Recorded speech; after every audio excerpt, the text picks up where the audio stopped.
All right. How much do you guys hate Rolling Stone?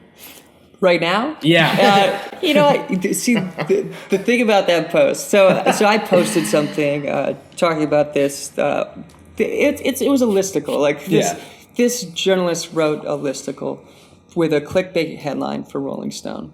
And I tried to make it clear, like, I was trying to discourage and dissuade people from attacking. I really didn't expect it. Yeah. You know, like, I honestly feel really bad that the writer was so offended by what people said to them. And it's a strange thing to me that we were supposed to expect that people would attack the journalist.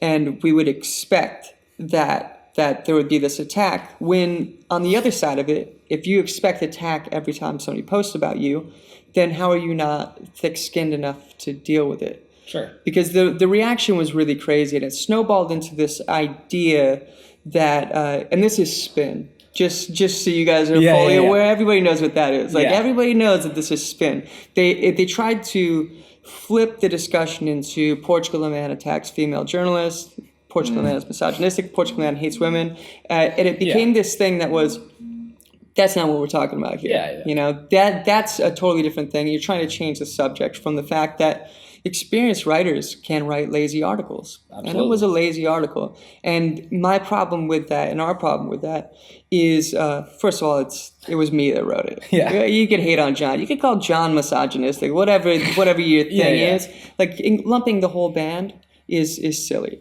Sure. The problem with the article is we were misrepresented. Right. And we were misrepresented by a brand that has the biggest brand in music, absolutely. Literally the biggest brand in music. Had it been a personal blog, I wouldn't have written anything. Right. If it had not if it hadn't been Rolling Stone, Right. I wouldn't have said anything. Yeah. But it was Rolling Stone, and I'm you can say that we got accused of doxing this journalist by putting the handle in what we had written, and the thing is, I wanted them to see it. Yeah, we put their handle in it. Yeah. If you have a public profile, if you have 20,000 followers on Twitter, it's safe to say you're not a private person. If you're writing for Rolling Stone, I think you're pretty much in the public spotlight at that point. Like the hate we got was comes with it. We had. Can I swear at all? Oh, Dude, it's uncensored. Okay. You fuck shit. Okay, You so, can say whatever you want, man. So we had like writers at Pitchfork saying "fuck you, Portugal man, forever and ever for being so petty." Here's the thing. Yeah. I'm a musician that is passionate about what I do. I create something, and this is my art. And we were proud of the fact that we went out at the AMAs and played all live. And that's all there is to it. What was implied by the article is that synthesizers and pedals and a screen behind us is the same as playing to pre-recorded tracks. And it's not. Yeah. They're not computers. Like, those things are not computers. They're analog synthesizers and analog pedals. And the way we stepped out was something that we walked off stage feeling really proud of. Like, we delivered something that hadn't been done in a long time. And this article came out calling us a quintet and we're a sextet. And you left out the fact that Zoe plays in our group too. You left out the woman in our group. Right. And that's offensive.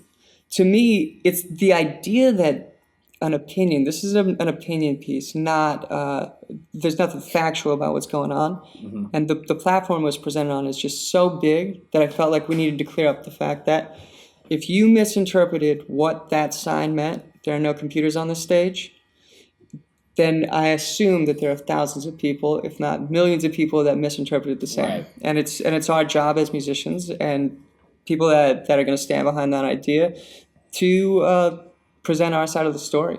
And if you as a journalist think you could just go out and criticize whoever you want and you think there's no repercussions, what do you expect, man? I'm passionate about what I do. Yeah. Guys, it's a writer. We went after a writer, and we were very clear on what that meant. Yeah.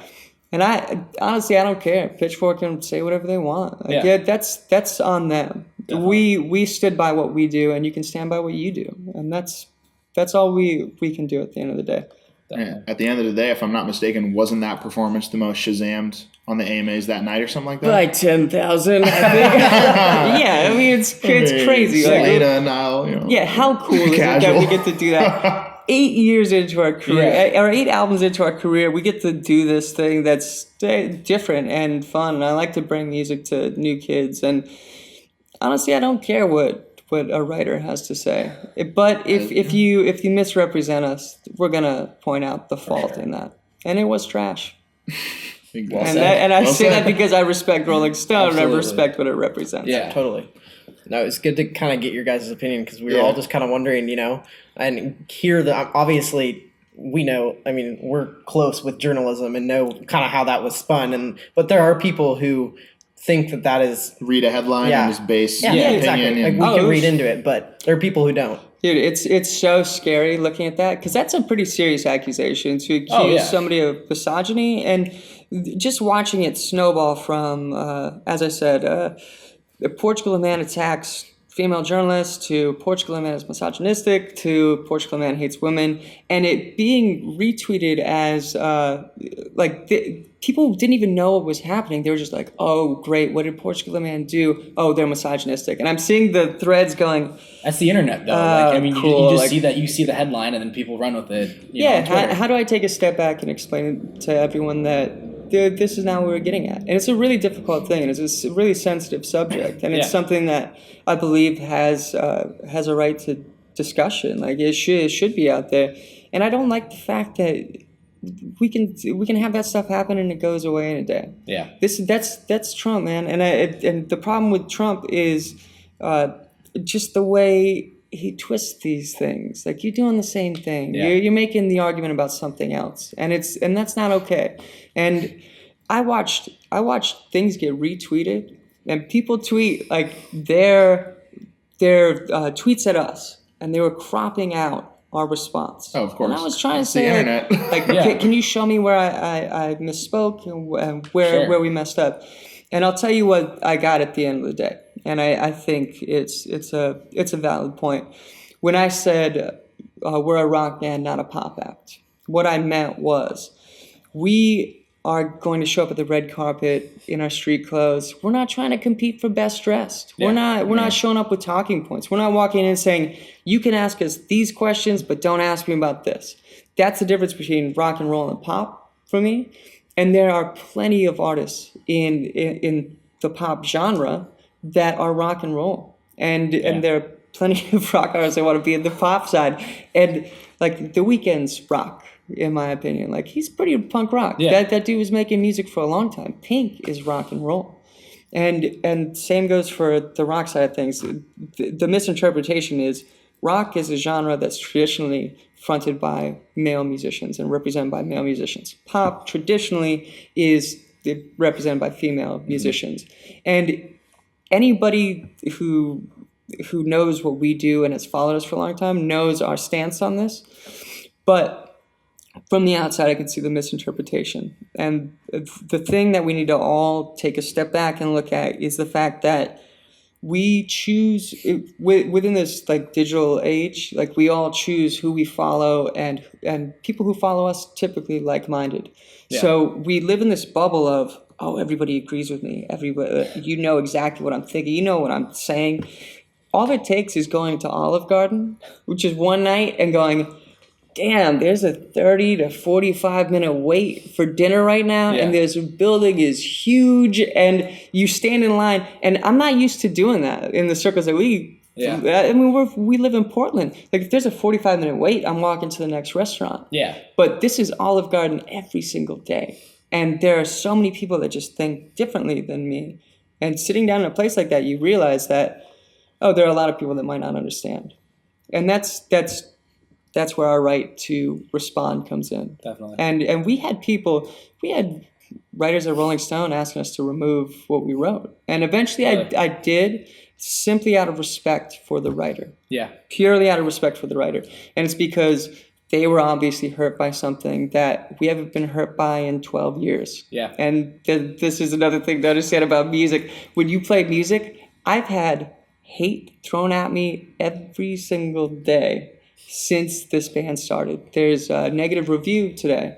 There's you look stupid. It'll be like the lamest stuff. But you build up a callous to criticism and things that people say. And it's something that happens just without even recognizing. And the second that a Rolling Stone article stung, where we really messed up is we should have taken a step back and gone, okay, the potential in posting this for like people to attack the writer and hurt their feelings the way they hurt us 12 years ago that's a serious thing. Like, and I forgot how that felt, but at the same time, if you put your name out there, if you're gonna say something about us, and you're gonna ask us to remove things that we posted and remove writing that I still stand by. Like, I still stand by it. Like, just because I removed it does not mean I don't still believe that was completely wrong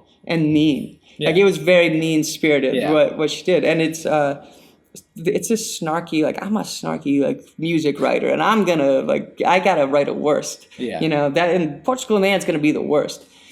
The easiest way to look at this stuff is it right, as a journalist, do you think it's right to tell us we should remove something from our page that is basically writers using their platform to say what they want, and I can't use my platform to say what I want? Yeah.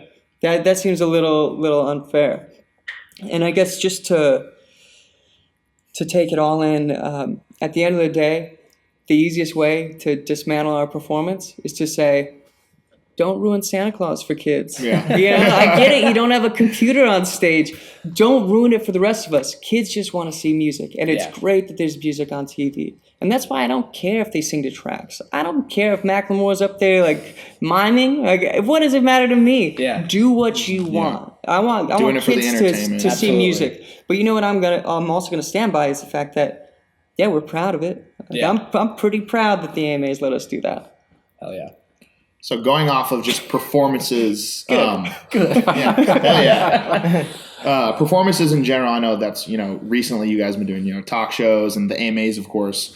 But, you've come, you spoke your roots of climbing the ladder. What is, like, the most memorable? It could be a tour story, backstage stories, just, like, if you have that one standout show, or just, like, it could even be where things went to shit. And then even sometimes those And if it's are really honestly bad, the most memorable. If it's really bad, we can turn the camera off. Yeah. You can just tell Pretty bad. Illegal activity. anything like that.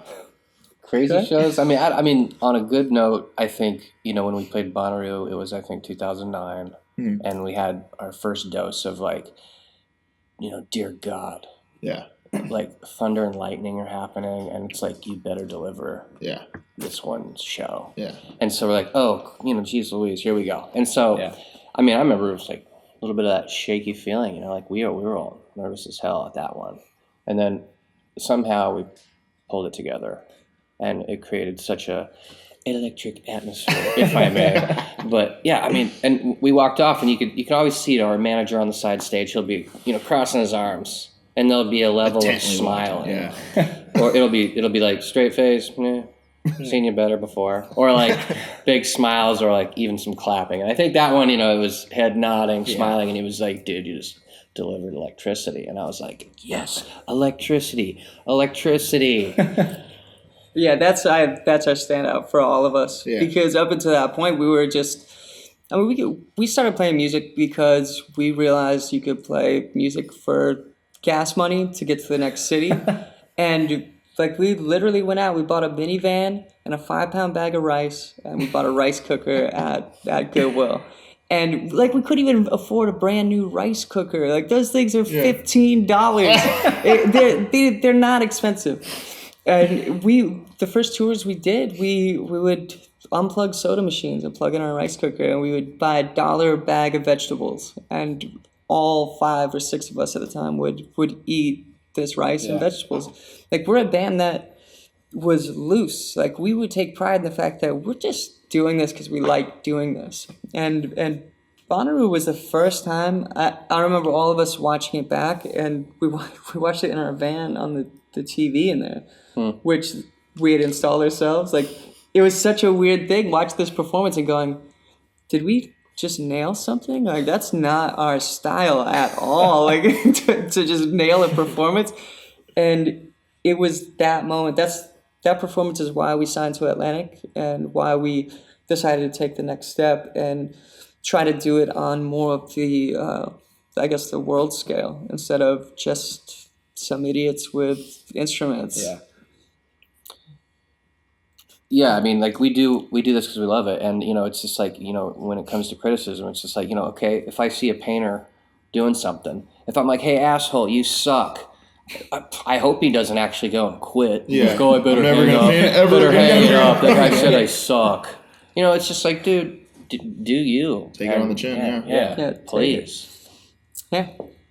So kind of going off, obviously you guys were kind of a little nervous and pulled it together for Bonnaroo, but, for something like the AMAs, and you guys have been doing this years and years and years, what are the nerves kind of like before that sort of thing? I mean, I don't know. Were you nervous?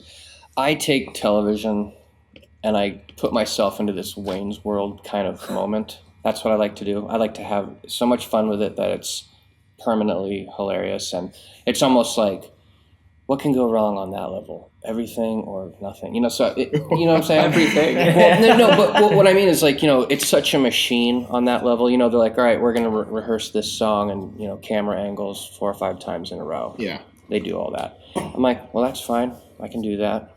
But we're going to do it different. Well, I mean, no, I'm down to do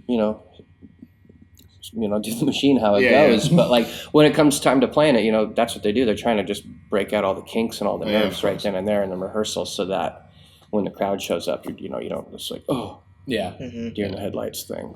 Yeah, oddly, I wasn't nervous at all, and that's kind of I'm a guy who grew up like with crazy social anxiety. Like I went through years of panic attacks. I've had panic attacks on stage, and I haven't had them in a long time, which is rad. But that's the beauty of being a band for as long as we have. And we get to walk out on that stage for the first time going, what is this, 2,000 shows? Like we've played all of this. Like it's not nerve-wracking to step on stage anymore. Like some shows feel different than others, and that one definitely felt a little bit different.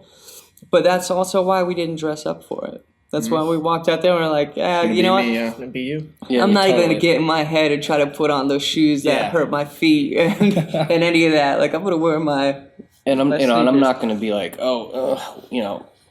when am I going to drop the stick? I'm going to drop the stick. I'm going to drop the stick. Like it's just like, that's ridiculous. Just play the song. Yeah. Play the tune, have fun with it, and that's what we do. Yeah, how cool is it to walk If I into an did drop my experience? stick, I would give everyone that look, and everyone would give me that look like, nice, dude. Nice.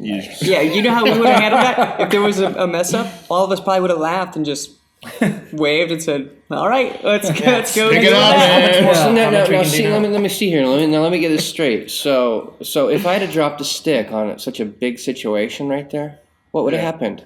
A so-called mistake, a so-called human situation. Yeah. Well, gee whiz. God forbid. So what do we do to eliminate those types of things? I would just point. And go, no, not me. I didn't do it. How does your It's drummer all not drop a stick? Yeah. What do you do to prevent that? What do you do to prevent singers from hitting sour notes?